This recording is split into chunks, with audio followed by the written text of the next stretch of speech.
Hi everyone, my name is Morgan Sapper and I'm a senior nursing major here at James Madison. Hi, I'm Henry Way. I'm a professor in the Geographic Science program in the School of Integrated Sciences here, and I'm also associate director of that school.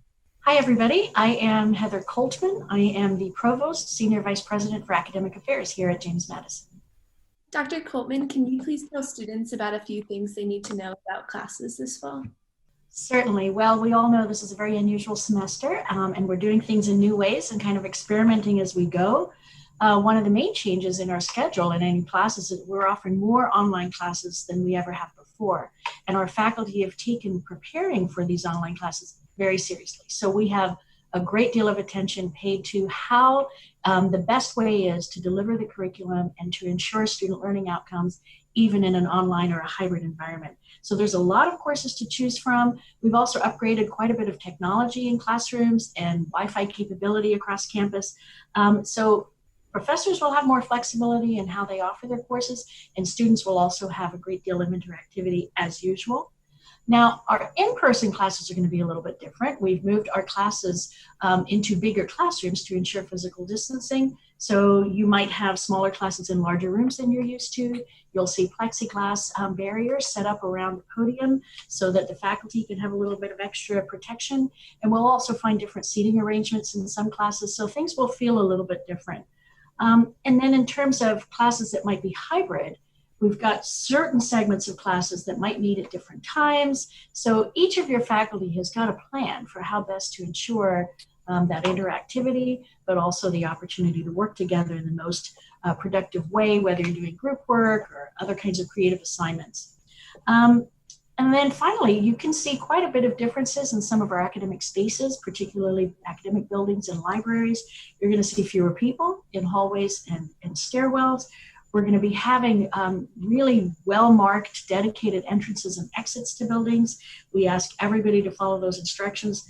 And of course, most obviously, everyone's going to be wearing a mask. That is absolutely essential. Everybody in the presence of another person on campus, whether you're outdoors or indoors, or 6 feet apart or 12 feet apart, you're going to be wearing a mask. And that is simply a requirement to ensure all of our safety. Some people might wear face shields, especially if they're working in a lab or a studio. There may be people who are having masks and face shields, and that's certainly just fine.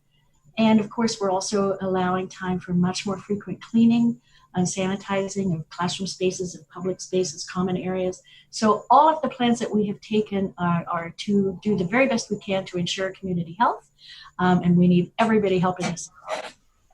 Thanks, Dr. Coltman. Dr. Way, what's a good way for students to stay up to date on these changes related to academics? Great question. Can I first put on my professor hat and say we are really excited to have you all coming back and joining us here. We as professors are very much looking forward to getting back to teaching and learning. So we're thrilled that we're starting off the semester here. So information changes quickly, and I think the best options are really online in many ways.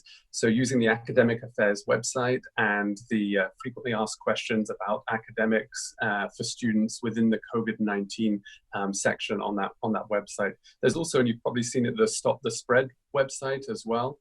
And also the Registrar's Office website, and of course, My Madison can also have some information there, which will be important for you.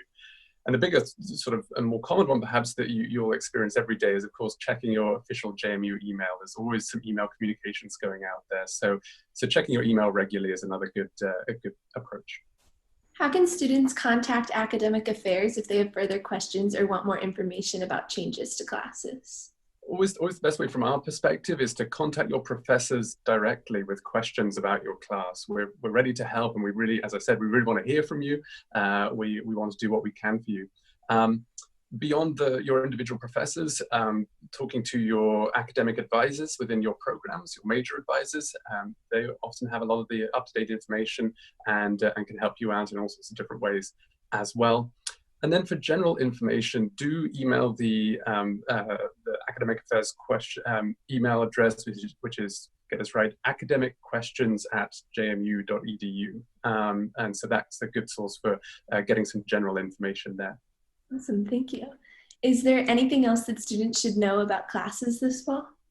I just want to reiterate what Dr. Way said. Every single faculty member that I see, whether we're really actually seeing each other or behind screens. They're so excited to meet with their new classes of students and to really engage in very fascinating learning opportunities during this very unusual time. And it's just good to note that here at JMU, we're very focused on what that learning will look like, but it's the same challenge across the entire country, across the entire world. Everybody in education is experiencing this very unusual way of interacting with one another, and we're going to learn so much from that. We're going to learn the best ways of interacting through screens. So faculty are super excited, staff are very excited, the professional advisors, the counselors, the tutors, everyone is so excited to have students come back, and we really have missed you all very much. And I guess the second and most important thing is we are depending on one another every moment to keep each other safe. So no matter what you think, no matter how safe you might feel, no matter how great and healthy you might feel every single day, wear your masks and stay further apart from each other. It's just so important to be very aware of that every day. It's about protecting each other, protecting our entire community, every citizen of Harrisonburg, every person that we meet on the street, every child, every grandmother, every grandfather needs our care. So let's all take care of one another by wearing our masks and staying safe. Thanks so much for joining us, Dr. Coltman and Dr. Way, and for all that helpful information. Thank you, and do take care and stay safe. Don't forget, wear your mask.